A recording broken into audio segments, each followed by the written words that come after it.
ప్రభువైన యేసుక్రీస్తునామమున ఏందన్నా శుభవందనండి. ఈరోజు దేవుని వాగ్దానం మలాకీ గ్రంథము 4వ అధ్యాయము 2వ వచనము.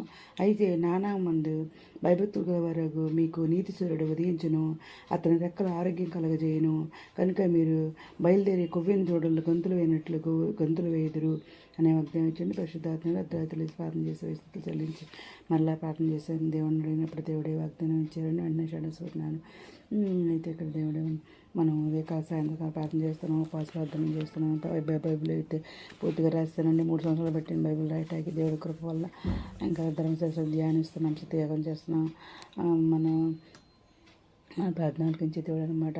మనకు బలం అనుగ్రహించే దేవుడు మన దేవుడు ఒక్కడే అనమాట. ఈ లోకంలో నా మీరు మీ నా మాటలు ఇచ్చింది మీకు ఏది ఇష్టం అడగండి అని అవి మీకు అనుగ్రహిస్తాను అంటున్నారు అనమాట.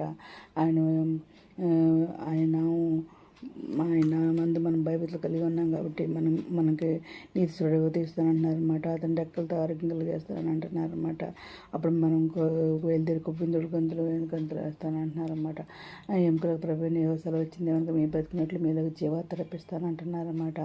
దేవుని కృప మా దైశర్యం బట్టి ఆ ప్రేమ రక్తం వల్ల మనకు విమోచనం కలిగి అనగా మన అపరాధ క్షమాపణ కలిగిందని అంటున్నారు అనమాట. లోకం దాని ఆశ గతించిపోతుంది కానీ దేవుని చిత్తం జరిగించని ఎంతో నిలిచి అంటున్నారు అనమాట.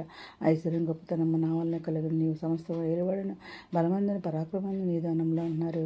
హెచ్చించవాడని అందరికి బలమిచ్చేవాడు నీవే అంటున్నారు అనమాట. నా బలం నీకు చూపినట్టు భూలోకి మందంతటా ఇందుకు నేను నియమించాను అంటున్నారు అనమాట. ఇప్పుడు పాపనని మోచింపు దేవుని ఆశ్రయింది కాబట్టి పరిశుద్ధి కలగటే మీ ఫలం అంటున్నారు. దాని అంతా నిత్య జీవం అంటున్నారు అనమాట. అయితే ఇంకా దేవుడు ఇంకా భయపడతాడు. దేవుడైనా దిగులు పడితే నేను బలపడతాను, సహాయం చేయవాడు నేనే అంటున్నారు అనమాట.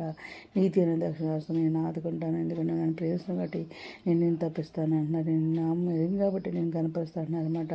తన ఎడల యథార్థ హృదయం గల వారిని బలపరచటకు యెహోవా దృష్టి లోకమంతటా సంచారం చేస్తుంది అంటున్నారు. నీవు నా దేవుడే మనకు సహాయుడై ఉన్నారన్నమాట. అతని లెక్కల చాటున మన సర్వచట్టు ఉత్సాహం చేస్తారన్నమాట. ఎవరిని బట్టి సంతోషిస్తే ఆయన మన ఉదయవంతులు తీసేదేవుడు అనమాట. ఆయన మన చేతులు చెక్కుని ఉన్నారన్నమాట. మన ప్రకారం నిత్యం ఆయన ఎదుగుతూ ఉన్నాయన్నమాట. మన శ్రమలో మనం మొర్ర పెడితే ఆయన మనకు ఉత్తరం ఇచ్చేదేవుడు అనమాట. ఆయన మన పాదం తొట్టిని మనం కాపాడు కొనుక్కోడు నిద్రపోడు అనమాట. ఏవో మనం కాపాడు మన కొడుకు పక్కనే నీడగా ఉండే దేవుడు అనమాట. ఆయన మరి పట్టుబడిన ధరించి దేవుడు కుంగిపోయిన లేవతే దేవుడు అనమాట. సర్వజీవులను కూడా ఆయన వైపు చూచిన వాడు తగిన కాలం మంది వారికి ఆహరించేవాడు అనమాట. యెహోవా నీతి మందులు ప్రేమించేవాడు అనమాట. ప్రతిష్టను కాపాడేవాడు అనమాట. ఆయన బంధింపడు వారిని విడుదల చేసేవాడు అనమాట. తనైన వారిని తన గొప్ప కొరకు కనిపెట్టేవారైంది యెహోవా ఆనందించబడే ఉన్నాడు అనమాట. ఆయన మనతో కూడా ఉన్నాడు, మనతో నివసిస్తున్నాడు అని చెప్పేసి మనలో ఉన్నాడని చెప్పేసి దేవుడు ఏదైనా మాట్లాడతానండి. ఇంకెందుకంటే ఆయన మన పక్షంలో ఉన్నాక మనకి విరోధి ఎవరు మన కనుక ప్రతి భాష పైన దృష్టి చేస్తారని ఏదైనా మాట్లాడుతున్నారు.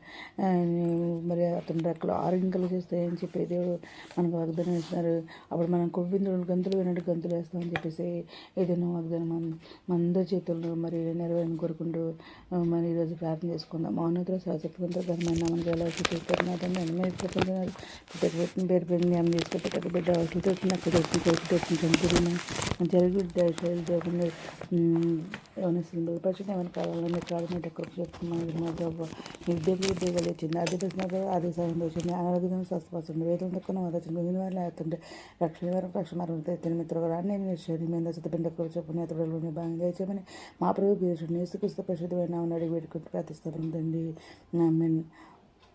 మీ ప్రార్థన ప్రార్థనలో మా కుటుంబం గురించి కూడా ప్రేర్ చేయమని మనం చేసుకున్నానండి. ప్రభు సేవలో మీ సహోదరి. God bless you.